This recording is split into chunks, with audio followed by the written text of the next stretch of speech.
Hello et bienvenue sur un nouveau vlog lecture. J'espère que vous allez bien. On est lundi 21 juillet et je vais vous prendre, je pense, pendant une semaine. Je sais pas trop en fait. Je ne sais pas parce que j'ai peut-être envie de me faire un challenge prochainement, mais je ne sais pas quand. Donc il est possible que cette vidéo dure jusqu'au challenge. On verra bien, hein, d'accord ? Alors, je vais vous montrer ce que je suis en train de lire. Et comme ça, on verra ensuite un peu de quoi cette vidéo sera faite. Alors, en big lecture... Ah oui, déjà. Non, big lecture, déjà. On va prendre du plus gros au plus petit. Ma big lecture, celle qui fait plus de 500 pages pour moi, c'est ça. Et je suis trop contente de retourner dans la plume de Mo Hayder. On est dans le 3e tome de la saga de Jack Caffery, qui est, voilà, cet inspecteur que j'aime beaucoup. Là, on est dans la vase.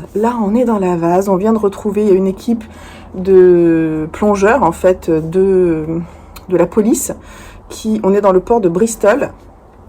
Et ils ont retrouvé une main sectionnée. Voilà. Et ils cherchent le reste du corps. Donc là, c'est vraiment, j'ai lu 127 pages, j'en suis au chapitre 15. Et pour le moment, j'aime beaucoup, c'est très bien. Il y a un personnage féminin qui n'était pas là dans les 2 précédents tomes, qui me semble assez intéressant, qui, pour le moment, a apparemment consommé des champignons hallucinogènes et a eu des visions. On va voir. Le terme de rituel, on va voir un petit peu ce qu'il en est. J'aime beaucoup pour le moment. Alors, non, on va aller dans l'ordre. Le second, c'est-à-dire entre 250 pages et 500 pages, c'était celui-ci dans le précédent vlog, mais sachez que j'ai abandonné un Nicolas Mathieu. C'est son premier roman, et je suis même pas allée jusqu'à la 2e partie qui est là. J'ai abandonné avant, ça m'a pas embarqué, je m'ennuyais, j'avais pas envie de savoir ce que les personnages allaient devenir. On est dans une usine qui ferme dans les Vosges, tout le monde s'en fout, il y a écrit derrière, je vous dis. Une centaine de types qui se retrouvent sur le carreau, chômage, RSA. Le petit dernier qui n'ira pas en colo cet été, 1 ou 2 reportages au 19-20 régional, et puis basta. Donc on suit Martel, qui est notre personnage principal, qui est syndicaliste et qui planque ses tatouages. Bruce, lui qui est bodybuilder sous stéroïdes. Et on suit aussi une femme qui est enquêtrice. Il y a un côté, alors c'est un roman noir, mais il y a aussi une enquête derrière. Et ça m'a pas du tout intéressée. Je voyais pas trop le sens, j'ai pas vu... il se passait pas grand chose en fait. Et donc ça a pas retenu mon attention. Je me suis dit non, j'ai pas envie d'y retourner. Ne te fais pas de mal, c'est pas grave. C'est le premier roman de Nicolas Mathieu, ça veut pas dire que j'aime pas sa plume. J'aime bien sa plume, mais là, ça m'a pas tenu, alors que j'ai tant aimé leurs enfants après eux. Franchement, ça a été vraiment une révélation de plume. J'ai beaucoup aimé aussi Rose Royale, enfin c'est son recueil de nouvelles qui est sorti après. Et j'ai beaucoup aimé également son recueil de poésie qui est sorti dernièrement, enfin recueil de poésie et de posts Instagram remaniés. J'ai trouvé ça très chouette, mais celui-ci, non. C'est pas grave. Premier abandon du mois. Et ouais, j'ai failli ne pas avoir d'abandon. Parce que la peau de chagrin, je l'ai pas abandonné. Je l'ai juste mis. Je le lirai à un autre moment, c'était pas le bon moment. Donc voilà, premier abandon du mois. Et c'est avec un de mes auteurs chouchous. Ça fait un peu de la peine quand même. Mais c'est comme ça. Donc ensuite... qu'est-ce que je vais lire? Celui-là, je ne l'ai pas entamé, mais j'ai pioché celui-là. Océan en mer d'Alessandro Barrico. Et je suis trop contente parce que j'ai vraiment très envie de le lire. Ça aussi, c'est un de mes auteurs préférés. J'espère que dans ce roman, il va autant conquérir mon cœur que dans La jeune épouse ou dans Soi, qui sont des livres que j'ai adorés. Je suis très contente de pouvoir lire un autre livre de lui. Trop contente. Et puis, j'ai avancé un petit peu dans Peter Pan de Simon Rousseau, ce conte interdit. J'en suis un peu plus de la moitié. À la moitié, voilà, au chapitre 13. Ça se lit très bien, c'est très gore. Ça y est, on est dans le gore. Moi qui l'avais mis dans le Tenebris Summer dans le gore, oui, c'est bon, on y est. En e-book, j'ai une romance qui se lit toute seule. L'été de tous les possibles de Jennifer Niven. Voilà, j'en suis là à peu près. Et hier, je me suis dit, allez, je me lis la grande nouvelle de ce recueil de nouvelles Hitchcock. J'ai lu les 10 premières pages. Je me suis dit, c'est encore une enquête. J'ai pas envie. J'ai commencé la suivante, Comment meurent les fleurs. C'est pareil, ça m'a ennuyée. Donc, j'avance, mais je lis pas tout. Donc, en fait, c'est vraiment je pioche. J'ai lu les 2 premières, les 2 suivantes m'ont pas plu, j'ai lu quelques pages, et donc là, il m'en reste 5 ou 6 à lire. On va voir si le reste me plaît. Je n'hésite pas à abandonner ou à sauter des pages, surtout dans les recueils de nouvelles. C'est vraiment, ça me prend pas la tête pour ça. Donc, je sais pas comment vous faites vous, mais moi, j'hésite pas parce que je vois pas pourquoi je me forcerais à lire des trucs qui m'intéressent pas. Plus que ça, voilà. Sinon, on est le 21. C'est le moment de piocher le mot du mois d'août. Et oui, le 21, trop cool. Et donc, qui dit 21 dit aussi que je commence à préparer ma pile à lire du mois d'août. Avec comme objectif 3 semaines de vacances où je ne suis pas chez moi. Et potentiellement, je ne peux pas amener 20 livres avec moi. Ok, allez, je vais en piocher un au fond sans regarder. Il faudra que je pense à prendre aussi quelques papiers parmi ceux-là pour faire ma pioche pendant les vacances, parce que pour piocher le mot de septembre, ou alors j'attends de revenir, je vais voir. C'est celui-ci qui a été pioché. C'est quoi? Vous voyez? Oh, trop cool! J'avais trop envie! C'est western. Ah, je suis trop contente, j'avais trop envie. Donc, c'est trop bonne nouvelle. Faut savoir que j'ai lu la BD western que j'ai lu jusqu'au dernier dernièrement. Mais je vais aller trifouiller dans la bibliothèque municipale, je pense. Je suis sûre que je vais trouver des choses. Et dernièrement, j'ai repéré des trucs. Donc, je suis trop contente. Western en août. Voilà. À vos piles à lire. Je vais partager ça sur le Discord. Et puis voilà, on se retrouve pour les lectures, ces lectures-là, d'autres à venir. En fait, derrière moi, je vais vous retourner la caméra après pour vous montrer ce qui me reste à lire de ma pile à lire de romans. En graphique, il m'en reste 3. Donc j'ai quasiment tout lu, j'aurais tout lu mes graphiques, donc c'est cool. Je pense que je vais essayer peut-être d'avancer ce que j'avais prévu pour le mois d'août, parce que je pourrais pas en emmener beaucoup, des graphiques, ça prend de la place et c'est pas possible. Donc je vais essayer d'avancer un petit peu ce que j'avais prévu dans les challenges notamment. On va voir. Je vais retourner la caméra, je vous montre ce qui me reste en roman. Donc, en big, on a Absolu, Immobilisé, Un été prodigue qui n'a pas été tiré au sort, et ça serait bien que je le lise, voilà. Tous en même temps. En moyen, on a Le sang des innocents, No Country for Old Men, et après ça, c'est les petits. Il me reste pas mal des petits. Il serait bien que je les termine, quoi, au moins. Après, si j'en lis un de chaque, un de là, un de là, je suis pas sûre d'y arriver, hein, parce qu'on est le 21. On va voir ce qui se passe après. Hello du jeudi matin, je sors de la douche, comme souvent quand je vous prends, je suis désolée. On va faire un petit point sur les lectures, ce que j'ai lu déjà. Hop. Alors en graphique, j'ai commencé par 7 emprunts bibliothèque, 5000 km par seconde de Manuel Fior. De Manuel Fior, j'ai déjà lu... Ah, je me souviens plus du titre. Je vous mettrai la couverture ici, que j'avais moyennement aimée. C'est vraiment une BD d'ambiance et on est vraiment tout à fait dans le même genre avec cette BD-là. C'est édité chez Atrabile. Et l'histoire, c'est une histoire de vie / une histoire d'amour. Qui commence dès la jeunesse, quand une jeune fille vient habiter pas loin de l'appartement d'un jeune garçon qui a un super ami.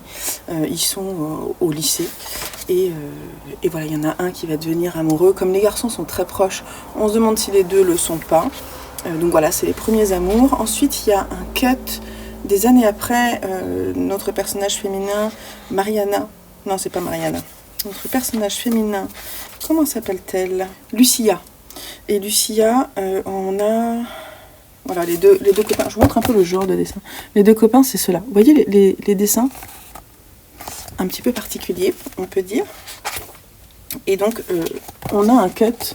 Et on retrouve notre jeune femme des années après. Elle a quitté Pierrot, je crois, c'est ça. Et elle va... On est en Norvège et voilà, elle se construit une nouvelle vie là-bas. Elle tombe amoureuse, elle fonde une famille, mais on sent que c'est pas vraiment ce qu'elle souhaitait. Et on a un nouveau cut où ensuite on a l'histoire de Pierrot qui lui aussi a grandi, qui est devenu archéologue et qui lui aussi est dans une histoire d'amour un petit peu compliquée. Et c'est de cut en cut, comme ça, on les voit vieillir et naviguer dans leur relation amoureuse jusqu'à se retrouver, pour l'interrogation. Je vous laisse voir ça. Voilà, donc c'est vraiment une BD d'ambiance, sauf que moi, les dessins ne m'ont pas particulièrement plu. Et j'ai trouvé que ces différents cuts étaient... couper le rythme en fait. J'ai trouvé que oui, enfin c'est ce qu'il voulait, mais ça n'a pas forcément bien fonctionné avec moi. Voilà. Donc je remets pas en question. Je pense que c'est une belle BD qui peut vraiment bien plaire, avec un style graphique vraiment personnel, mais qui moi ne m'a pas particulièrement touchée. Et voilà, donc Manuel Fior, je sais pas trop si je continuerai. Voilà, j'en ai lu 2. Et 2 à chaque fois, j'ai mis 15 ou 16, 15 je pense. Et voilà, donc moyen. Mais quand même, je peux vous la conseiller si vous la trouvez plongée dedans, voir si l'histoire vous touche. Ensuite, passons du coq à l'âne. J'ai lu le tome 2 de Zombie de Pérou, Chollet et Champelovier. De la brièveté de la vie, on est chez Soleil Anticipation.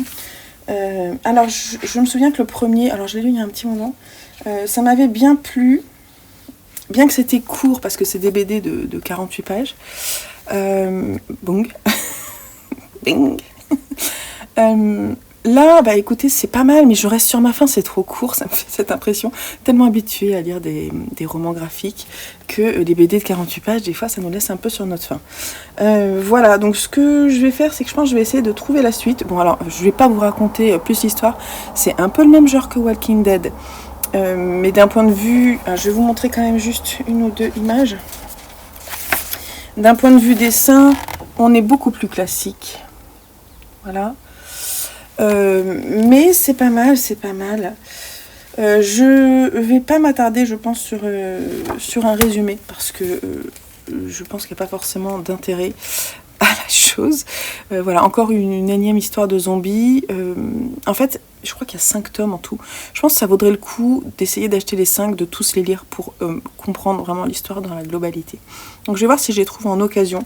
Et voilà, parce que celui-ci, je l'avais trouvé en occasion. Vous voyez, quand il y a ça, là, c'est qu'il y a Momox ou Recycle Livre, ou voilà. Donc je vais essayer de trouver la suite. Mais c'est pas mal, hein. Les histoires, les personnages sont intéressants. Il y a autant des histoires d'amour que des histoires de famille. Voilà, des tragédies, parce que y en a qui disparaissent rapidement. Mais c'est, on va dire que comparativement à Walking Dead, je trouve ça vraiment moins bien. Mais c'est après un tout autre dessin, c'est de la couleur, ça n'a rien à voir, quoi. Donc bon, c'était quand même pas mal. Je crois que j'ai mis 16. Donc j'attends de voir la suite, mais je vous dis, je pense que je vais essayer d'acheter l'intégralité. Voilà.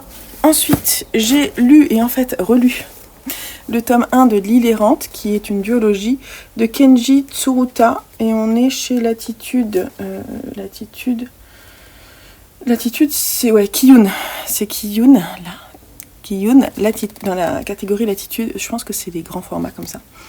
En fait, je l'ai déjà lu. J'ai dû l'emprunter, je pense, à la bibliothèque. Mais le dessin me plaît beaucoup. Alors, j'aime beaucoup. Alors là, c'est très lent. C'est l'histoire de cette jeune fille, Mikura Amelia, c'est son prénom. Elle a un joli prénom. Elle est pilote d'avion. Elle vit avec son grand-père sur une île éloignée de la préfecture de Tokyo. Elle a un hydravion, voilà, elle est dedans là. Elle est toute jeune et en fait elle a été formée par son grand-père et elle livre des colis et puis ça s'ouvre par la perte de son grand-père. Donc elle se retrouve toute seule, elle est en deuil, elle est un peu perdue, elle pleure beaucoup, on sent qu'elle a vraiment une relation très proche avec son grand-père, c'est touchant. Et en fait, elle reste dans la maison de son grand-père quelques jours à pleurer. Et elle tombe sur un lot de cahiers écrits par son grand-père à son attention, dans lequel il y a ses recherches sur l'île errante. Et Amelia, en fait, elle va tomber dans cette passion, dans la passion de son grand-père, de chercher cette île errante. Elle va aller questionner les marins, les commerçants, etc. de l'île pour savoir s'ils en ont entendu parler. Elle va chercher sur les cartes, etc. Elle va faire des tours et des tours jusqu'à perdre sa santé mentale et physique. Et franchement, à un moment, elle la trouve, on croit qu'elle la trouve, alors on ne sait pas si c'est parce que justement elle est fatiguée ou non. Et je me souviens du tome 2, mais j'ai envie de l'acheter. Donc celui-là, en fait, je l'ai trouvé en ressourcerie. Je l'ai eu pour 1 €. Donc j'ai regardé. Le tome 2, je ne l'ai pas trouvé en occasion. Alors ce que je ferai, c'est que peut-être que j'essaierai de le trouver chez Gibert la prochaine fois que j'irai.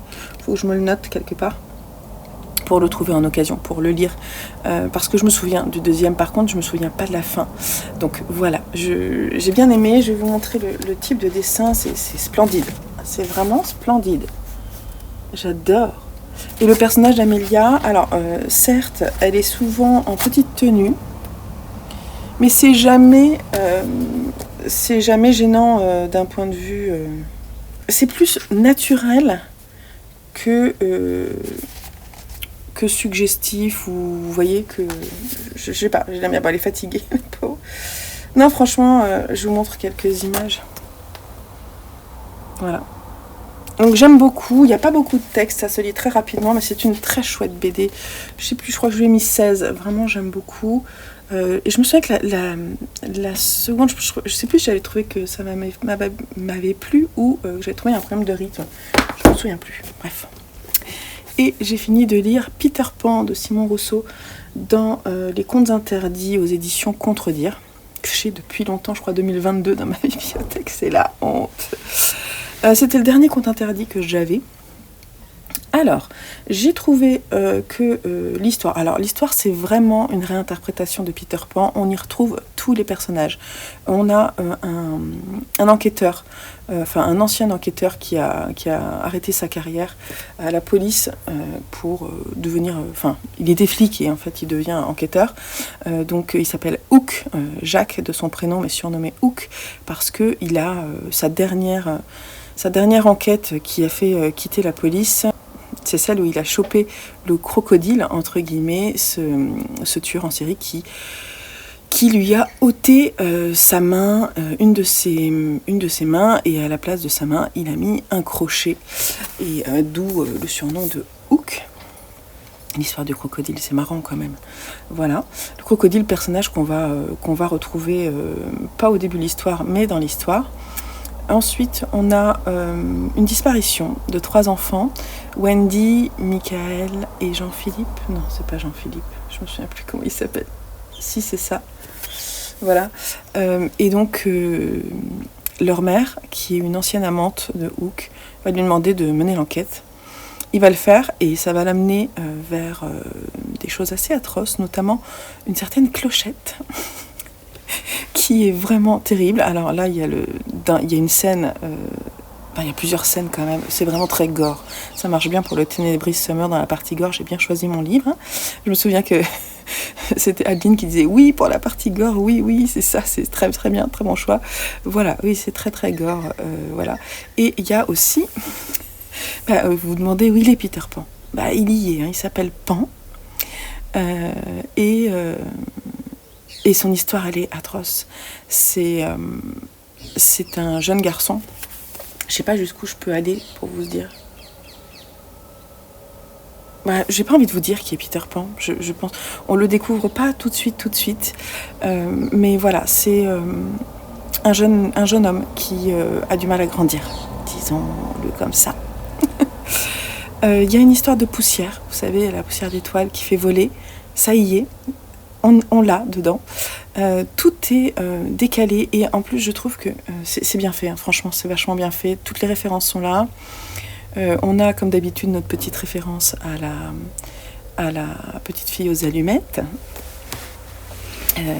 Voilà, on a tout ce qu'il faut pour faire un bon conte interdit. C'est un bon conte interdit. Pour moi c'est pas un coup de cœur parce que je trouve que certes la plume est fluide, l'histoire se lit vraiment toute seule, mais ça ne m'a pas procuré d'émotions fortes. J'ai été dégoûtée, parfois. franchement, c'était dégueulasse. Mais pas tout au long du récit, vous voyez, il y a beaucoup d'enquêtes, beaucoup de personnages, mais ça se lit bien quand même, on tient, on comprend, on voit où sont les ficelles. Ce qui est intéressant, c'est de voir ce qu'il en a fait. C'est vrai que le conte de Peter Pan, je pense qu'il peut être facilement adaptable parce que ce Peter, il est quand même pas tout à fait net, on est d'accord. Et je trouve ça intéressant, ce qu'il en a fait d'un point de vue horrifique, ça fonctionne très très bien. Jusqu'au bout, on y croit et on se demande comment ça va se terminer, est-ce que ça va bien se terminer ou non. Je ne vous dis pas. J'ai trouvé que la fin était vraiment très très bonne. Ouais, non, c'était franchement un très très bon conte interdit. Je comprends l'engouement autour. Voilà, donc je pense que je relirai d'autres choses de lui. Alors moi, je pense... Qu'est-ce que j'ai lu d'autre ? J'ai lu La Belle et la Bête, c'est de lui, je sais plus.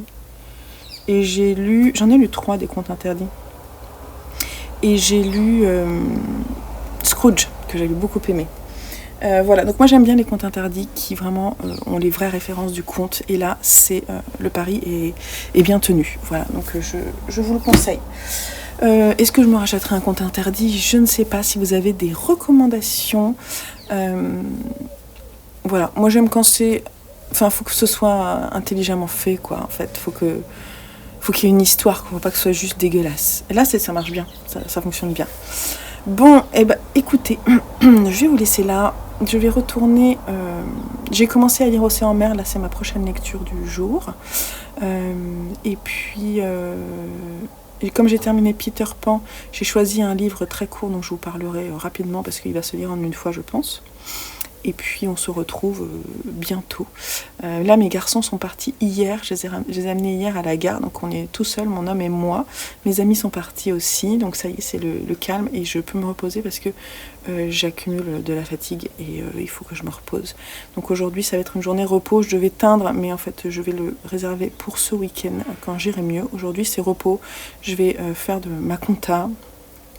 Je vais répondre aux mails parce que j'ai pas mal de mails auxquels j'ai pas répondu. Donc ça va être ça, calme et repos. Ça va être très bien, je vais le lire aussi. Ça va être très bien, parfait. Bon, je vous laisse là et je vous dis à très vite. Et j'ai oublié de vous dire aussi que j'ai commandé des livres, 2, sur le thème du western, parce que j'avais trop envie. Ah là là, il y a mon ami qui était là ce week-end qui m'a dit que Jiro Taniguchi avait fait un manga sur le western. Je vous mets la vignette ici. Je pense pas que je vais l'acheter là, mais j'ai trop envie. Elle m'a parlé de ça. Donc du coup, je vais voir. Apparemment, il est très bien. J'ai pris un livre à la bibliothèque aussi. Et en plus, comme j'en ai parlé sur le Discord, on a... des personnes ont suggéré de lire 1000 femmes blanches. Moi, je pensais pas que c'était du western. Enfin bon, c'est l'ambiance western, puisque on parle bien de femmes qui sont arrivées dans les réserves indiennes. Et donc, du coup, on va faire une lecture commune sur 1000 femmes blanches. Donc, je vous en parlerai, je vous dirai. Pour le moment, j'ai pas décidé quand. Il faut que je fasse mon planning des lectures pour le mois d'août. Mais voilà, donc je voulais vous dire ça. Je vous donnerai ma dernière sélection finale pour le western, peut-être dans un réel ou je ne sais pas. Je vais voir.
faire le petit point parce que j'ai lu. En fait, on est lundi et je vous ai pas pris ce week-end parce que j'étais pas super en forme. J'avais besoin de me reposer, donc j'ai pas mal lu. J'ai fini 2 romans et puis du coup j'ai préféré lire plutôt que venir filmer. Vous m'en voudrez pas.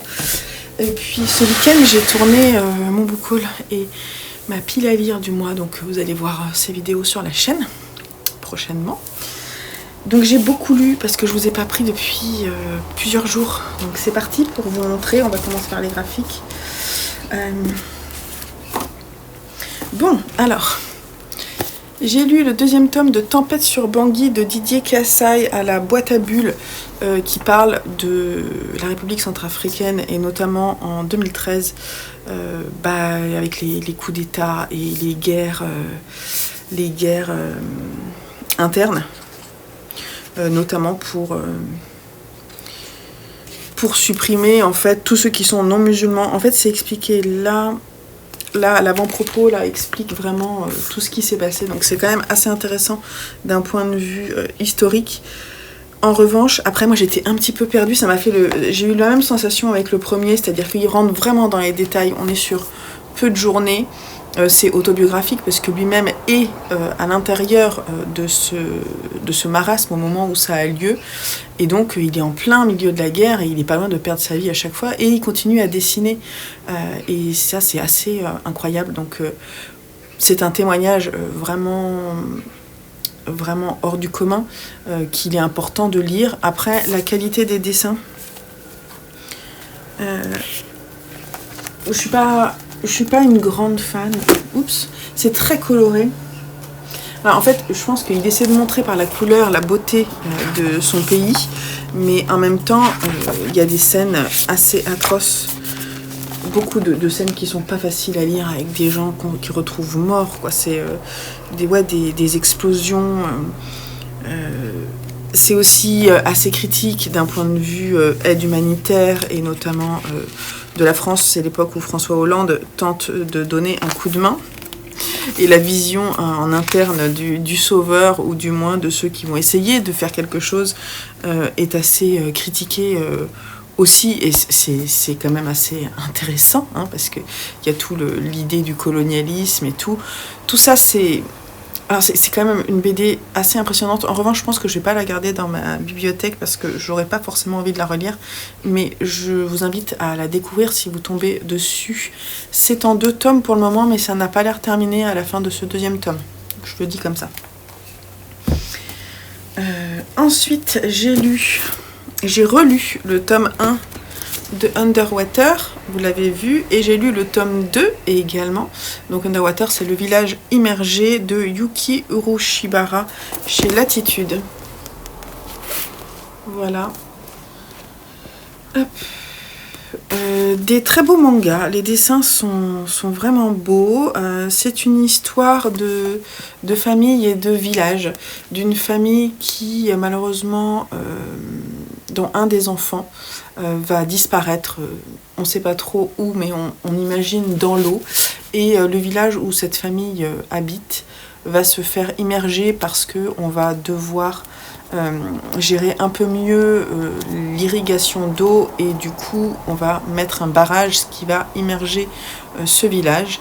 On est à l'époque actuelle, entre guillemets, je ne sais pas, on suit une jeune fille qui est pendant une séance de sport a un malaise, et en fait au moment où elle a ce malaise, elle retourne dans ce village sans le savoir, et elle fait un rêve éveillé. Elle en a elle n'est pas éveillée, hein, mais un rêve dont elle a conscience par la suite, où elle rencontre Sumiyo, qui est un jeune garçon. On va vite comprendre que c'est ce garçon qui a disparu et qui est à nouveau dans ce village. Donc en fait, cette jeune fille qu'on connaît, sa famille a quitté le village depuis longtemps, et en fait, par hasard, son rêve correspond en fait à cette histoire-là, mais c'est parce que c'est une sorte de secret qui pèse sur les épaules de cette fille après des générations, et donc c'est cette histoire-là que l'on suit. Donc cette jeune fille, elle est ici, et Sumiyo, il est là. C'est très onirique, c'est une quête d'identité, et c'était franchement pas mal. Par contre, je suis pas sûre non plus de la garder. Je suis contente d'avoir lu la suite. Et je pense que je vais pas forcément la garder, mais c'est vraiment une très belle, un très beau manga. En fait, pourquoi est-ce que je la garde pas? Parce que ça prend de la place, hein. Vous voyez qu'on a 2 bouquins comme ça, ils sont très beaux. Hein. Enfin, pour le moment, je sais pas encore si je vais les garder ou non. Je les aime bien quand même. Donc je sais pas encore. Mais c'était sympa. Franchement, c'était sympa. Et puis j'ai lu le tome 4 de Hirayazumi de Keigo Shinzo et on est au Lézard Noir. C'est pas mon préféré, mais vraiment c'était très bien. C'est pas mon préféré. Voilà, toujours on parle d'amitié, de la création de manga, puisque on suit 2 personnages. Donc on suit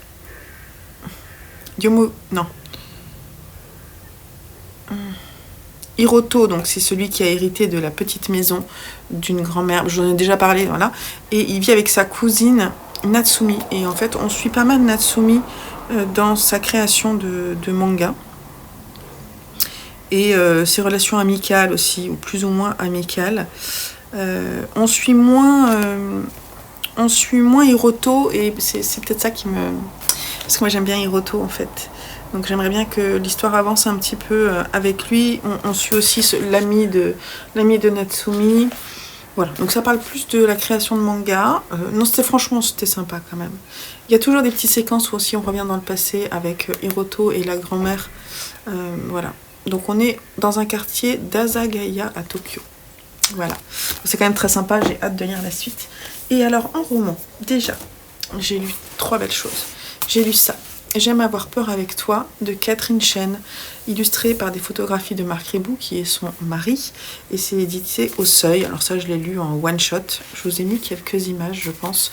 Donc ça parle, c'est Catherine Chen, la femme de Marc Ribou, qui...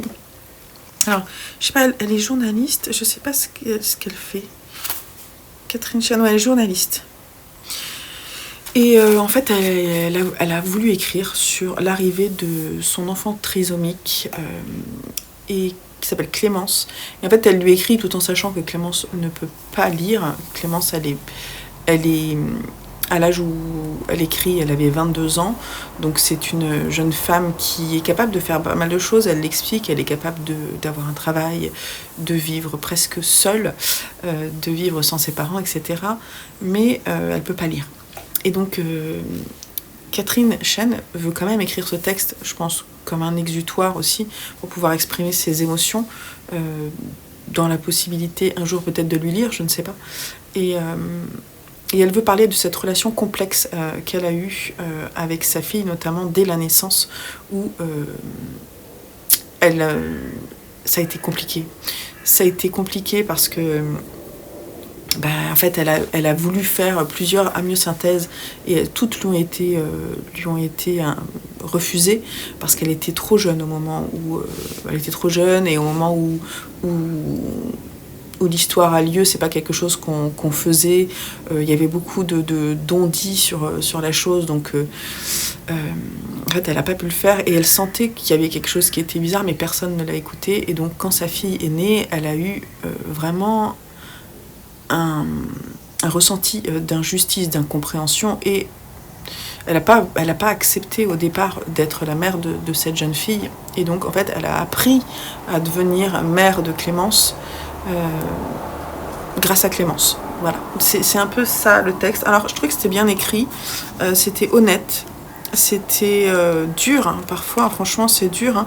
On se met vraiment à sa place, on se demande comment est-ce qu'on pourrait réagir nous-mêmes, enfin, si vous avez des enfants ou non, hein, parce qu'elle avait rien qui disait qu'elle pourrait avoir ce genre de problème.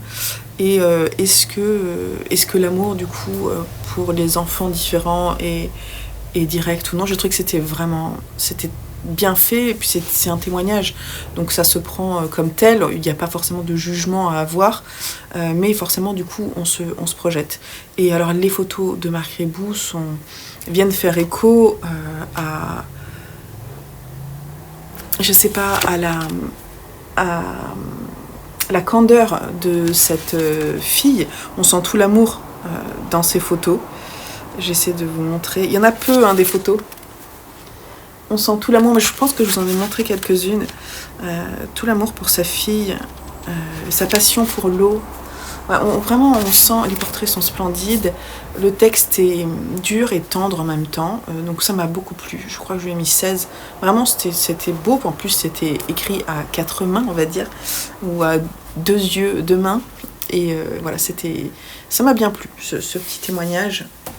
Dur témoignage. Ensuite, j'ai lu ça. Chronique d'une mort annoncée de Gabriel Garcia Marquez chez Grasset, et j'ai adoré. Je l'ai lu en 2 jours. Je l'ai commencé en allant me faire une balade samedi en forêt. Et j'ai lu la moitié du texte. Alors c'est un texte court, écrit gros, donc c'est pour ça. J'ai corné pas mal de pages. J'ai trouvé ça... alors j'ai souri plusieurs fois. J'ai trouvé que c'était merveilleusement bien écrit. Alors, il faut aimer la plume de Gabriel Garcia Marquez. Il faut se laisser porter dans cette plume qui vous enveloppe, qui vous fait partir en Colombie, ailleurs, qui vous fait vivre dans un monde différent du vôtre. Donc, il faut vraiment se laisser immerger dans l'histoire. Ce qui n'est pas forcément évident, et je comprends qu'on puisse ne pas forcément trouver ça facile. Et... donc c'est l'histoire, tout est dit dans le titre, hein. Chronique d'une mort annoncée. Je vais vous lire juste ce qu'il y a derrière. Les frères Vicario ont annoncé leur intention meurtrière à tous ceux qu'ils ont rencontrés, la rumeur alertant finalement le village entier, à l'exception de Santiago Nazar. Et pourtant, à l'aube ce matin-là, Santiago Nazar sera poignardé devant sa porte. Il a passé une nuit blanche avec les derniers fêtards d'un mariage. Il rentre du port où il est allé, comme une grande partie du village, accueillir l'évêque, dont le passage constitue un événement. Donc on a tout ça. On a... la fête, alors déjà on sait qu'il va mourir, mais on nous dit pas comment. On sait qu'il va mourir, mais on ne dit pas pourquoi. Donc on apprend tout ça petit à petit. On a des portraits de plusieurs personnages, forcément, haut en couleur. On a une ambiance de fête, une folie de fête, donc c'est un mariage, c'est important parce que ce n'est pas n'importe quel mariage. Je vous en dirai pas plus parce que j'ai pas envie de vous dire quoi que ce soit. Ce que j'ai aimé, c'est le fatalisme de tous les côtés. La scène de la mort, elle est terrible, elle était atroce, c'était atroce, mais splendide.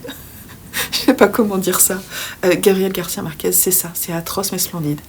Avez-vous vu la série Netflix qui a été adaptée de 100 ans de solitude? Alors c'était une première saison. Une deuxième saison est en cours de tournage. Je croise les doigts parce que c'est une des meilleures séries que j'ai vues sur Netflix. Donc si vous n'avez pas vu, je vous invite à la regarder en ce moment, là, en période estivale. Il faut regarder, c'est splendide. Ils ont vraiment réussi à faire quelque chose qui correspond bien à cette ambiance où on a des personnages... étrange qu'on retrouve à chaque fois. Par exemple, ce vieux monsieur pendant la fête, pendant la liesse, qui lui se retrouve au milieu de tout le monde, assis sur sa chaise, avec le regard au loin, on ne sait pas à quoi il pense, mais il est là. Il n'est pas là, physiquement presque, mais il est là. Il est partout. On a... on a des amours des histoires d'amour, des histoires de vengeance, des histoires de passion. Ouais, c'est vraiment, c'est sulfureux, quoi. Et j'adore. Alors j'ai corné des choses. Parce que déjà, il fait alors qu'est-ce que j'ai corné? Je corne mes livres, je sais que ça plaît pas à tout le monde. Oui, typiquement, donc il y a un mariage. L'homme qui va se marier, c'est un homme... qui est important, qui apparemment va de village en village pour trouver quelqu'un pour se marier. Et puis il décide d'aller marier une des femmes, Angelia Vicario. Donc en fait, Bayardo San Roman, c'est lui qui veut épouser cette femme. Il va y parvenir. Hein. Et il dit d'elle, elle porte un nom qui lui va bien, avait-il dit. Puis il avait renversé la tête contre le dossier du rocking chair et enfermé les yeux. Et là, il y a cette phrase. « Quand je me réveillerai, avait-il déclaré, pensez à me rappeler que je vais l'épouser. » Parce qu'il a peur de ne pas s'en souvenir pour de vrai. Pour de vrai. C'est pas faux. J'ai corné aussi cette page parce que là, il est fait référence à Aureliano Buendia. Si vous avez lu 100 ans de solitude, vous saurez. Vous saurez qui est Aureliano Buendia, ou du moins vous saurez que ça fait référence à ça. Le narrateur, on ne sait pas trop qui il est. C'est un ami c'est un ami de Santiago Nazar, c'est un ami des frères Vicario également. On ne sait pas qui il est, c'est un cousin éloigné, je pense, de la femme qui va se marier. Et j'ai corné cette page parce que j'ai trouvé que c'était, pour que vous ayez un peu conscience de la plume, je trouvais que c'était parfait. Je vous lis juste un petit passage. Donc il parle à la première personne. Personnellement, je conservais un souvenir très vague de la fête avant ma décision de la reconstituer à partir des bribes éparpillées dans les souvenirs d'autrui.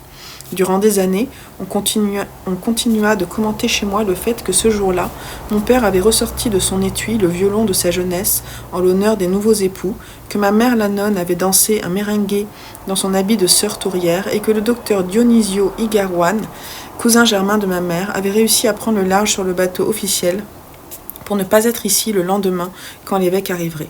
Et alors, les phrases sont extrêmement longues, comme vous l'avez vu, puisque ça c'était une phrase. Les phrases sont extrêmement longues. Donc, laissez-vous porter. Je vous assure que c'est splendide. Il n'y a pas deux écritures comme Gabriel Garcia Marquez. Et voilà, sa plume est en train de me conquérir. Donc, c'est trop bien. Voilà. J'ai aussi dans ma pile à lire Le général dans son labyrinthe. Et je ne sais pas si j'ai L'amour au temps du choléra. Mais j'aimerais bien le lire. Donc, ça sera les prochains. J'ai adoré. Voilà. Et puis j'ai fini aussi Océan Mer d'Alessandro Barrico chez Albin Michel. C'était trop bien aussi. Je lui ai mis 16. J'étais pas loin du 17. Je lui ai mis 16 parce que il m'a un peu perdu quand même parfois. Bon alors en fait j'ai adoré l'écriture. Donc en fait c'est plutôt un 16,5 vous voyez. Parce que c'est pas un coup de cœur. 17 pour moi c'est coup de cœur. Donc c'est 16,5. J'ai adoré. Mais on va dire que j'ai moins aimé que La jeune épouse ou 3 fois des l'aube. Qu'est-ce que j'ai lu d'autre de lui? Soit. Voilà, j'ai moins aimé que ces trois-là. Alors, c'est pareil. C'est une histoire un peu particulière, assez nébuleuse.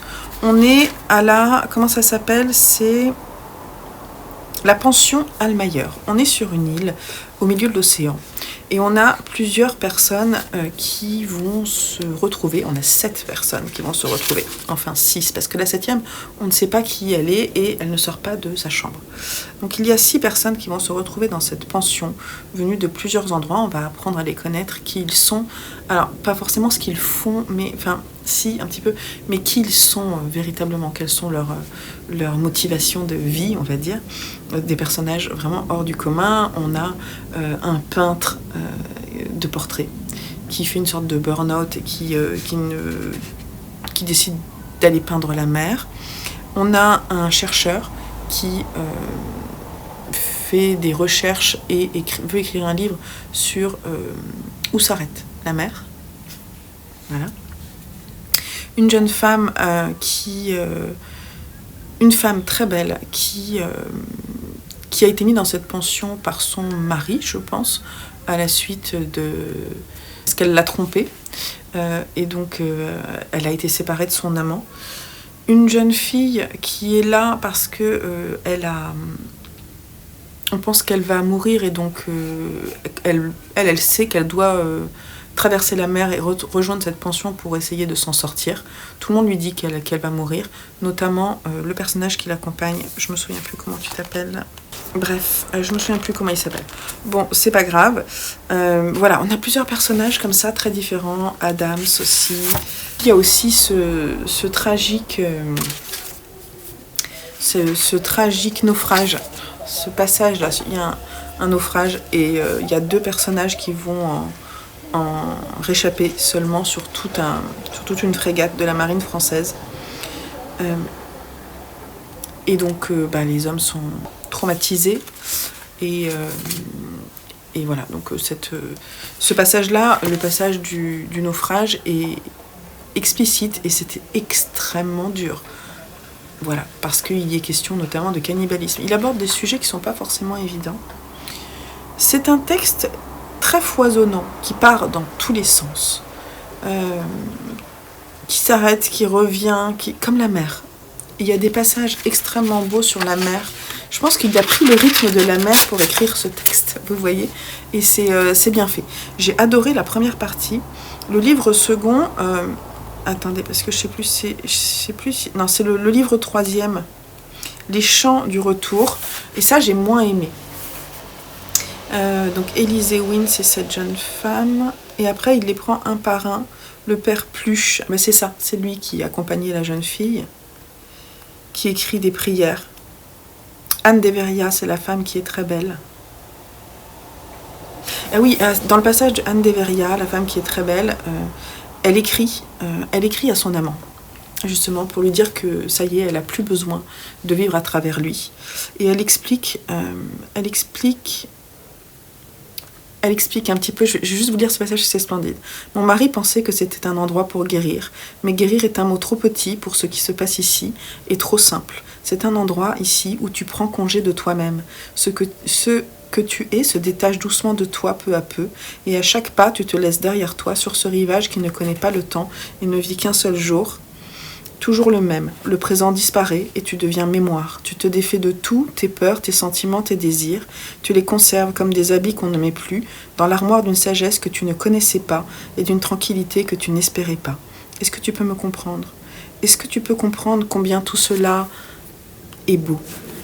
Ah, j'ai trouvé ça splendide. J'ai coché des passages parce que j'ai trouvé ça vraiment trop beau. Voilà, donc... c'était un roman foisonnant, mais je vous dis, j'ai beaucoup aimé le moment où ils sont tous ensemble dans la pension. Et après, on les retrouve un par un et j'ai moins aimé. Enfin, c'est pas vrai parce qu'il y a des passages que j'ai trouvé assez splendides, notamment celui du peintre Plasson qui nous fait une galerie de toutes ces toiles. Voilà, les toiles de Plasson, donc on ne les voit pas, mais on a les descriptions. Et je vous en lis une particulièrement, enfin une parmi d'autres. Océan-mer, huile sur toile, 80,4 x 110,5 cm, collection Barthelboom, description entièrement blanc. Océan-mer, aquarelle, 35 x 50,5 cm, collection Barthelboom, description blanc avec une très légère ombre d'ocre dans la partie supérieure, etc. etc. Je trouvais ça vraiment très très bien. Et il y en a une où on ne sait pas, c'est une toile qui est totalement blanche, mais on ne sait pas, on ne la retrouve plus. Voilà, donc j'ai trouvé ça très beau. J'ai vraiment pris plaisir à le lire. Et la fin, ah oui, c'était très beau la fin. Bref, c'était un très beau roman. Encore une formidable lecture avec Alessandro Baricco. Et ouais. Donc j'ai pas fini, je vais terminer cette vidéo avec, je voudrais terminer 2 romans. Je voudrais terminer Rituel, que je suis en train de terminer, et L'été de tous les possibles pour finir cette vidéo là. Et après on terminera avec une vidéo, je pense 24 heures de lecture. Et voilà, après je sais pas trop si je vais faire des vlogs pendant les vacances, en fait j'hésite, à voir, je ne sais pas. On verra bien. Bon allez, je vous laisse là et on se retrouve un peu plus tard pour cette vidéo sans fin. Bon, on est le lendemain, on est le 29 juillet, début d'après-midi. Je suis fatiguée, j'ai pas beaucoup dormi, du coup j'ai lu et j'ai terminé mes 3 livres en cours. Donc je vais terminer cette vidéo ici. De toute façon, pour info, comme j'ai terminé ça hier soir, ce matin j'ai commencé un 24 heures Ridaton, mais pas un 24 heures Ridaton qui se passe sur 24 heures, c'est un 24 heures Ridaton. Qu'est-ce que je lis sur 24 heures, tout en sachant que j'aimerais qu'il dure maximum jusqu'à samedi. Voilà. Donc vous aurez une vidéo, je sais pas quand, du coup quand est-ce que je vais la monter, j'essaierai de voir si je peux la monter chez mes parents. À voir. Donc, je suis venue à bout des histoires à blêmir la nuit de Hitchcock au livre de poche que j'avais trouvé en boîte à livres. Bon, j'ai pas particulièrement aimé. Les 2 dernières étaient plutôt intéressantes, mais globalement, j'en ai commencé pas mal que j'ai pas terminé. Finalement, j'ai dû en lire moins de la moitié, je pense. Enfin, après, j'ai commencé, donc quand la nouvelle était assez longue, j'en lisais plusieurs pages avant de me faire une idée. Quand elle était courte et que j'arrivais pas à rentrer dedans, j'abandonnais au bout de 3-4 pages. Voilà, donc mais j'ai lu les 2 dernières, c'est à moitié lu. On va quand même le valider pour la catégorie humour, pour le Ténébris Summer. d'Adeline, parce que j'ai rien d'autre. Donc je vais quand même le valider. J'en ai lu quelques-unes complètes, vous voyez. Donc c'est bon, ça coche. Je vous le conseille pas particulièrement. Moi, alors c'est vrai que franchement les couvertures elles sont rigolotes. La collection elle est fun, mais si c'est toujours comme ça dedans, moyen. Je peux vous raconter les deux dernières. C'était pas vraiment des enquêtes, c'est pour ça que ça m'a plu. Donc je vais vous dire qui est-ce qu'ils a écrite. La dernière c'était Un oiseau de mauvais augure. C'était de Hélène Tucker, donc c'était pas mal. Et la précédente, Un ami de Mario, de Gerald Stanley. Ça, c'était pas mal. C'est un gars qui prend une autostoppeuse et en fait, elle a une histoire de fou. Elle a une histoire de fou à lui raconter et en fait, contre toute attente, il va devenir un des protagonistes de cette histoire. J'ai pas envie de vous en dire plus parce qu'elle est vraiment très courte. Et oui, et la suivante, Un oiseau de mauvais augure, c'était l'histoire d'une femme qui a des visions et qui aide un flic à résoudre des enquêtes. Sauf que elle aussi, elle est un petit peu dans l'histoire plus que nécessaire.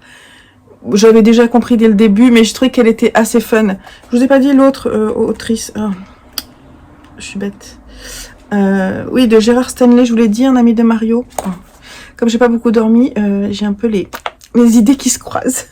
Ah, je voulais faire je le fais jamais, mais je voulais vous dire un grand merci parce que on discute pas mal en commentaire, vous me conseillez plein de choses, je note tout, j'adore, c'est trop bien, surtout quand vous me dites ce que vous lisez aussi, ça me plaît bien, donc n'hésitez pas en commentaire. Là sur mon book haul, vous me rassurez. Il y a des personnes qui m'ont dit mais finalement c'est pas énorme. Enfin en termes de nombre, je pense que c'est quand même énorme, mais c'est vrai que vu la quantité que je lis, c'est pas tant que ça finalement. Bon là il en est rentré moins que ce que j'ai lu normalement dans ce que j'ai dans ma pile à lire, hein, pas dans la bibliothèque. Donc ça va ce mois-ci. Mais et surtout il y a une personne qui m'a dit, je voulais vous lire parce que l'expression était très juste. C'est Magali, je te fais un petit coucou Magali, si tu passes par là, merci pour ton commentaire. Il n'y en a jamais trop, c'était sur mon book haul. Il faut que ça vive une bibliothèque ou pile à lire. Moi j'adore, j'aime avoir des titres, des idées, ça fait bouger le cerveau. Voilà. Et elle a adoré Laura Diguet, je crois. Enfin, c'est peut-être pas elle, mais il y a une personne qui m'a dit... Non, c'est pas elle. Il y a une personne qui m'a dit qu'elle avait adoré Raymond Radiguet, Le diable au corps. C'est Patricia. Je te fais coucou, Patricia, si tu passes par là également. Et aussi Stéphanie Huloga, je te fais des coucous parce que elle, Stéphanie, tu m'envoies toujours des commentaires, donc merci beaucoup. Elle trouve que c'est pas excessif non plus parce que, en fait, effectivement, j'achète peu de neuf, donc je dépense peu d'argent. Et finalement... Mais bon, par contre, le nombre de la pile à lire, il ne baisse pas. Et encore ce mois-ci, il ne baisse pas. Donc, je tiens à le dire quand même. Vous êtes sympa. Mais il faudrait quand même que je me mesure un peu. J'ai fini Rituel de Mo Hayder. Donc, on est avec Jack Caffery, son enquêteur, qui est passé de... Alors, il était où au départ? Ouais, voilà. Il était à Londres. Il est parti. Il y a eu vraiment, il y a une faille temporelle entre le tome 2 et le tome 3 de cette saga de Jack Caffery. On sait pas trop ce qui s'est passé. Il était avec quelqu'un, il l'a quitté. Il est dans un flottement. Il y a une histoire avec son frère, mais je veux pas vous en dire plus parce que si vous vous mettez à cette saga, je veux pas vous spoiler quoi que ce soit. Mais il y a une histoire avec son petit frère qui est hyper importante et non, je peux pas vous dire, mais en tout cas, il y a des trucs qui le travaille énormément. Il a une vraie haine en lui, notamment quand on touche aux enfants. Et moi, je l'adore, mon Jack Caffery. C'est mon Jack Caffery. En fait, j'ai vraiment un attachement particulier à ce personnage. Et dans ce livre-là, Mo Hayder nous fait découvrir Flea, je pense que ça se prononce Flea, F-L-E-A, Flea Marley, qui est chef plongeuse de la police locale, et c'est elle qui va découvrir les mains tranchées. Devant un restaurant, elle va le trouver dans la... Elle est chef plongeuse, donc elle le trouve en fait dans un canal ou voilà à l'entrée d'un restaurant qui est tenu par un homme de couleur. Et il y a tout un truc sur les rituels. On parle aussi de l'Afrique du Sud. On parle d'une drogue qui s'appelle l'ibogaïne. On parle de souvenirs, de personnes qui pourraient nous parler à travers au-delà de la mort. Et alors, moi qui ne suis pas du tout, alors je crois pas du tout à ce genre de truc, avec moi, Heider, moi, ça passe. Mais alors, mais nickel. Je pourrais y croire. En fait, elle peut me raconter ce qu'elle veut. Alors, il est beaucoup moins bien noté que les autres sur Livre Addict. Donc, le premier tome, c'est Birdman. Celui-ci était noté 15,6, je l'ai noté 18. Le second tome, que j'ai adoré, j'aurais même pu presque lui mettre 19, je pense. C'est rare hein, que je mette 19, surtout pour un thriller. Donc, il s'appelle L'Homme du Soir, je l'avais adoré. Et le retour de Birdman, et il était noté 15,8. Et Rituel, il est noté 14,4. De mon côté, en fait, moi, je lui ai mis 16,5. Mais là, je mets 16, parce que je mets toujours la note en dessous. Mais dans mon tableau de suivi, c'est 16,5. Alors, j'ai adoré les deux personnages qui ont chacun leurs deux histoires. Donc, on a Jack Caffery, qu'on connaît bien, et Flea, qu'on va découvrir dans ce roman-là, qui fonctionne totalement différemment. C'est vraiment une femme qui est dans son monde, quoi. On l'accompagne souvent quand elle est dans le silence, en train de plonger dans la vase, où elle ne voit rien, où elle cherche des choses. C'est extrêmement bien décrit. Ce que j'ai moins aimé, c'est le final, bien que quand même c'était pas mal. C'était pas mal parce que les personnages sont pas tout noirs ou tout blancs. Alors j'ai regardé parce que je cherchais la différence entre thriller et policier. Pour moi, ça c'est un thriller. Et je me disais pourquoi ça me paraît logique que c'est un thriller et pas un policier, tout en sachant que Jack Caffery fait quand même partie de la police et Flea aussi. Et en fait, un thriller, dans ce que j'ai cru comprendre, c'est il peut y avoir une enquête dans un thriller, donc c'est pas le fait qu'il y ait une enquête ou non qui fait la différence entre policier et thriller. Pour un policier, il y a on arrive au moment de l'histoire, il y a eu un crime ou quelque chose qui s'est mal passé, qui est voilà une atteinte, et donc il y a une enquête par la suite pour rechercher qui a fait ça. Dans un thriller, il peut y avoir ça, mais l'attention est là pendant toute l'histoire. C'est-à-dire que il peut y avoir d'autres crimes qui arrivent pendant l'histoire. Et c'est ça qui fait la différence. Et souvent, les personnages sont impliqués dans l'histoire aussi. Voilà. Donc la police n'est pas extérieure à l'histoire, elle est impliquée également. Donc ça, je trouve ça intéressant parce que du coup, c'était pas clair pour moi, donc je suis allée voir la définition, si ça vous intéressera peut-être. En tout cas, moi, j'ai beaucoup aimé. C'est pas mon préféré, mais c'est pas grave parce que j'aime beaucoup. Alors le prochain, il y en a 7 dans cette série. Le prochain, c'est Skin, mais je l'ai pas. Il va falloir que j'achète. J'ai le tome 5 que j'avais trouvé sur Vinted. Je vais regarder si je trouve quelqu'un peut-être qui vend le Skin. Moi j'ai Proie et il me reste, si je dis pas de bêtises, Fétiche que je n'ai pas et Viscère. Voilà. Donc je vais les chercher sur Vinted, mais quand je rentrerai de vacances.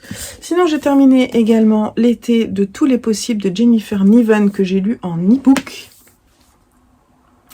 Alors, cette romance choisie par Joseph, pour moi, est-ce que j'ai aimé? Oui, j'ai aimé, oui. Alors, qu'est-ce que je lui ai mis comme note? Je lui ai mis 16, je crois. Ah, je sais plus. 15? Attendez, je vais vous dire. C'est jamais organisé comme je veux. Je lui ai pas mis de note.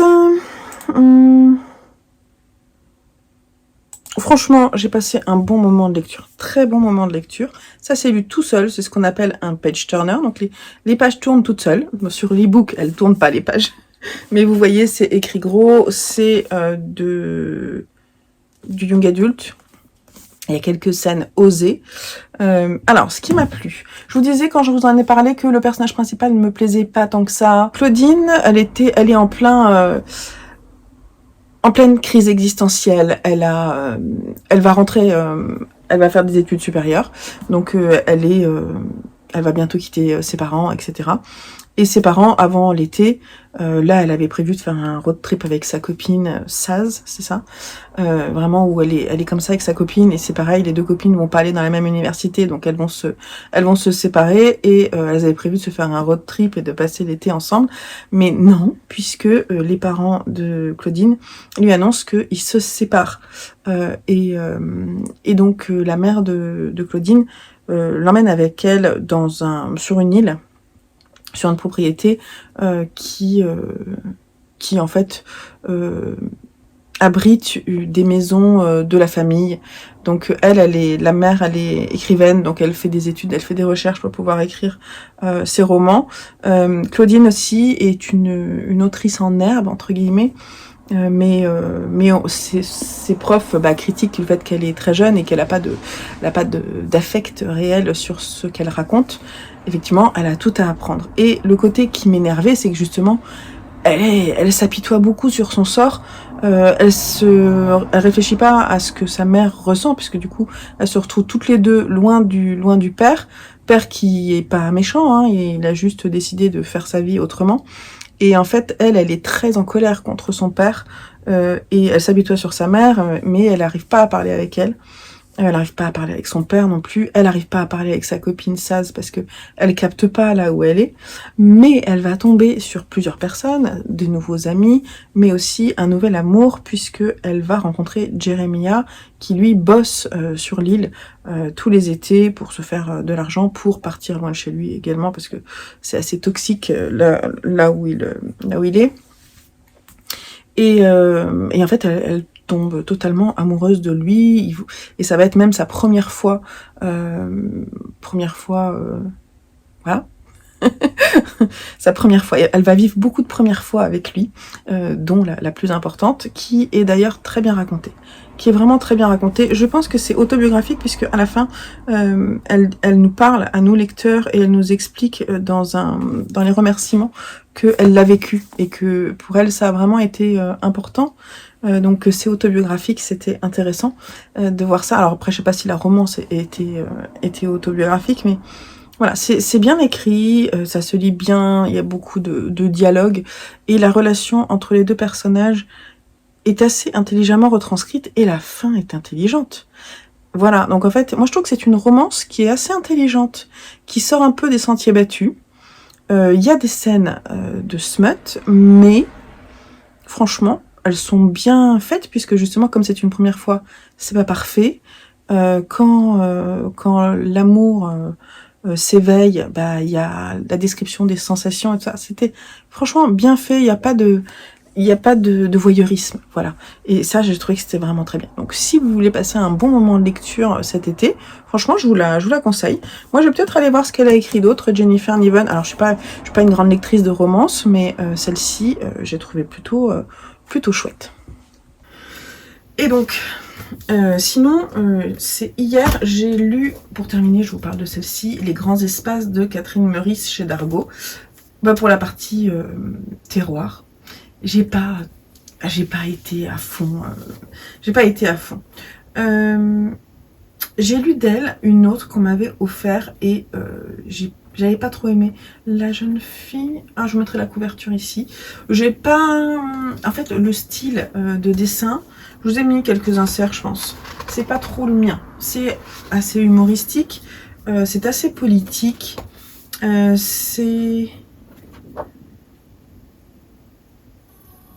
Bon, c'est autobiographique. En fait, elle se rappelle quand elle était jeune et qu'elle vivait avec sa sœur et ses parents.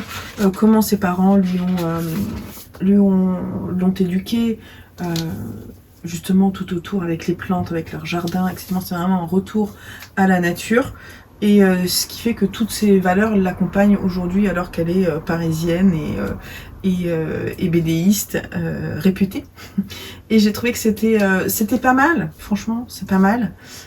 Mais le dessin et en fait, je vais pas m'en souvenir, c'est ça que je lui reproche, ça va me passer dessus. Vous voyez, par exemple, la précédente, je me suis dit, tiens, j'ai déjà lu quelque chose d'elle. J'arrive pas à me souvenir du titre et j'arrive pas à me souvenir de l'histoire. Je crois que on est dans une peinture. Je crois, je sais plus. Et en fait, ça passe sur moi sans laisser d'empreinte. Et voilà.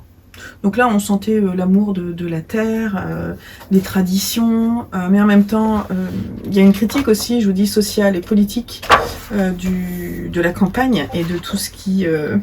tous les côtés un peu... pas joli, quoi.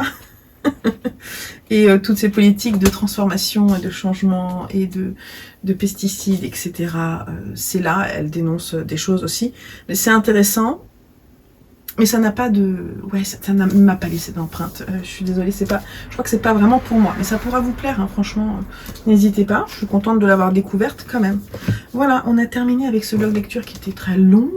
Je teste des choses sur le micro parce que... je suis pas sûre que la qualité soit bonne. Là, sur les 2 dernières vidéos, Bookhaul et Pal, au moment du montage, je trouvais qu'on entendait beaucoup le bruit ambiant. Et là, en fait, j'essaie avec justement là une correction où je mets le micro de l'iPhone en avant. On va voir si c'est mieux. Comme ça, je vous mettrai est-ce que c'est mieux, est-ce que c'est pas mieux qu'avant où il était en stéréo. Parce que je me dis en stéréo, du coup, la stéréo, ça, c'est tout. On prend tous les bruits. Ensuite, on a l'iPhone micro avant et j'ai un micro arrière apparemment. Voilà, qui est celui-ci. Là, c'est en stéréo. Et voilà, je ne vois pas trop la différence. Je vais, on va dire ça. Bon, bref, je vais vous laisser là. Je vous reprendrai un petit peu, je pense, pour ce 24 heures ridathon que je vais faire. J'espère que je vais pas être trop fatiguée. J'ai mal dormi parce que j'ai encore des tout petits problèmes de santé qui font que je dors pas bien. Mais ça va s'arranger. De toute façon, je vais partir en vacances. Et il faut que ce soit... faut que ça aille mieux. Rien de très embêtant, mais ça quand même, ça me pourrit un peu mes nuits, donc voilà. Rien de grave, hein. Vraiment, ne vous inquiétez pas, je veux pas de commentaires là-dessus, vous inquiétez pas, c'est juste que du coup, je dors pas très bien, parfois. Des fois, je suis HS, donc forcément, je dors. Mais après, je bouquine, hein, du coup. Faut bien, il y a un côté positif. En fait...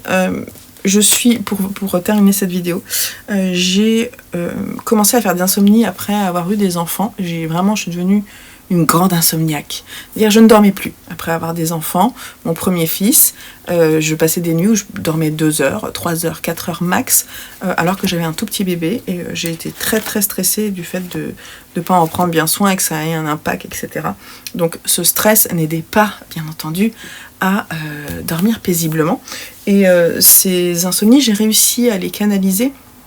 J'en ai de temps en temps, donc je pense que c'est quelque chose qui s'installe avec l'âge, peut-être, les responsabilités, en tout cas, de mon côté. Je sais que tout le monde ne voit pas le sommeil comme ça. Moi, c'est un problème que j'ai parce que j'ai du mal à lâcher prise, en fait.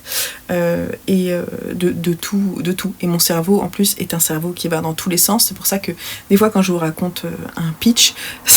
ça part dans tous les sens parce que dans ma tête j'ai envie de tout dire en même temps, donc c'est compliqué. Donc c'est vrai que du coup je vous admire hein, si parfois vous arrivez à suivre toutes mes chroniques, et c'est pour ça que je vous dis à chaque fois, c'est pas mon métier, je sais pas forcément faire ça. Moi ce que je veux, c'est vous partager ce que je ressens, donc j'espère que ça fonctionne à mon avis parfois, d'autres moins bien, et c'est pas grave, c'est moi. Voilà. Et ensuite du coup j'ai réussi à gérer beaucoup mieux mes insomnies et à vraiment en avoir moins en me remettant à la lecture, parce que je me suis rendu compte que aller dans un livre me permettait vraiment de me déconnecter de tous mes problèmes et de tous mes questionnements, parce que je suis focus sur une histoire, focus sur une plume, et en fait ça me permet de me décontracter vraiment avant de dormir. Et parfois ce que je vous dis, c'est que je fais, ça m'arrive d'avoir des réveils nocturnes, pas toutes les nuits, hein, mais de temps en temps j'en ai, et je sais très bien que si je me rendors pas dans les 20-30 minutes, c'est fichu, et dans ces cas-là, je prends ma Kindle, ma chère et tendre, qui est devenue une de mes meilleures amies, et voilà, donc je lis dans mon lit jusqu'à ce que je me rendorme. Des fois je me rendors dessus, je m'endors dessus carrément, et c'est pas grave parce qu'on s'en fiche. La Kindle, elle craint moins qu'un bouquin. Et généralement ça marche. Alors des fois ça marche pas. Cette nuit par exemple, ça a marché, j'ai pas réussi à m'endormir, et je me suis endormie, il devait être 1h30, quelque chose comme ça. J'ai dormi jusqu'à 6h30.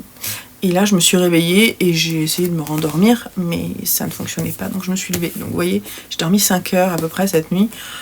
C'est pas grave, cette nuit je dormirai mieux, il n'y a pas de soucis, pas de stress. J'ai arrêté de m'en faire sur mes insomnies. Je sais pas, en fait je vous dis ça parce que je me dis que ça peut peut-être aider certaines personnes. Le pire, je trouve, quand on fait des insomnies, c'est l'angoisse de ne pas réussir à s'endormir la nuit suivante. Et donc, il faut essayer de se décontracter pour dédramatiser en fait ce moment-là et en faire un moment agréable. Et le fait, moi par exemple, que je fasse des soirées lecture, ce qui m'arrive quand même assez souvent. Bon, en ce moment, on est en train de regarder Sévrance avec mon homme, donc mes soirées lecture sont plus courtes. C'est très bien Sévrance, hein. Je savais, mais on n'avait pas encore pris le temps de la regarder. Alors on regarde 1 ou 2 épisodes, et après je vais me coucher assez tôt, vers 10h je suis couchée. Et là, je bouquine. Et là, c'est clair que ça me décontracte. Il faut vraiment que j'ai une étape de lecture assez longue pour me décontracter et me mettre en mode sommeil. Et je vous invite à le faire. Faire beaucoup moins d'écran aussi, je pense que ça aide. Bref, voilà, ce sont mes petits conseils si, comme moi, vous avez un tempérament insomniaque. Voilà, c'est pas une fatalité, on trouve des solutions. Donc, ça peut en être une pour vous. Je vous la donne, je vous donne la mienne. Voilà, donc je vous fais des gros bisous et j'espère que cette vidéo vous aura plu. Je pense qu'elle est assez longue. Si vous êtes arrivé jusque-là, je vous dis bravo. Vous pouvez vous auto-congratuler dans les commentaires en vous mettant des clap, clap, clap. Voilà, et n'hésitez pas à me dire ce que vous êtes en train de lire, ce que vous avez lu dernièrement qui vous a plu.